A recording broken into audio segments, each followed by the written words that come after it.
And drugs consumer welfare कमिटीच्या वतीने आयोजित आणि इंडिया 24 न्यूज एक्सप्रेस मराठी यांच्या वतीने प्रस्तुत ऑनलाईन घरगुती गौरी गणपती सजावट स्पर्धा 2024।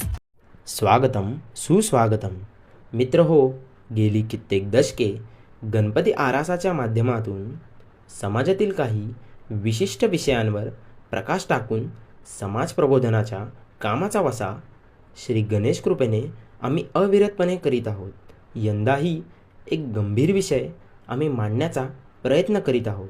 तरी यावर्षीचा विषय आहे स्त्री असुरक्षितता, एक भयान वास्तव्य।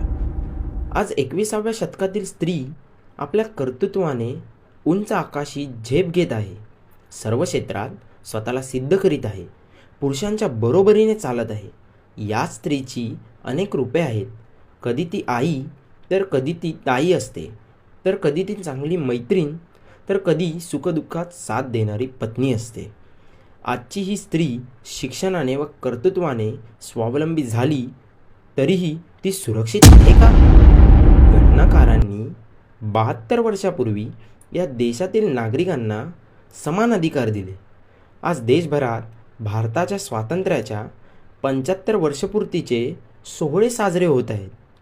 मात्र याच देशातील स्त्रीला अजूनही स्वातंत्र्य मिळालेले नाही। आजही बऱ्याच ठिकाणी स्त्रिया छेडछाड, विनयभंग, बलात्कार, हुंडाबळी, मानसिक दबाव याला कंटाळून जीवन संपवत आहेत। याला जबाबदार कोण?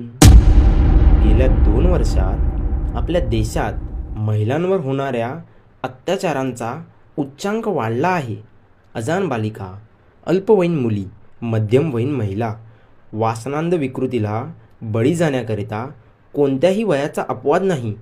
ही विकृती केवळ शरीराचा भोग घेण्यापुरती मर्यादित नाही, तर पुढे जाऊन तिचा जीव घेण्यापर्यंत क्रूर झाली आहे।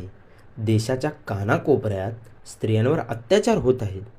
कधी 6 वर्षाच्या मुलीला दगडात चिरडून मारलं जातं, तर कधी एका बसमध्ये मुलीवर बलात्कार होतो। कधी 8वीतल्या मुलीचा विटंबना झालेला मृतदेह सापडतो, तर कधी 10 वर्षाच्या लेकीवर सामूहिक बलात्कार। कधी रुग्णालयाच्या चौकीदाराकडून डॉक्टरवर अतिप्रसंग ओढावतो, तर कधी शाळेतील शिपायाकडून 4 वर्षाच्या मुलीवर अतिप्रसंग ओढावतो। कधी अधिकारपदी महिलेला कार्यालयीन छळामुळे आत्महत्या करावी लागते, तर कधी गजबजलेल्या शहरात विकृतीचा आणि क्रूरतेचा कळस गाठत पुन्हा एका निर्भयाला जीव गमवावा लागतो। कुठे चाललाय माझा देश?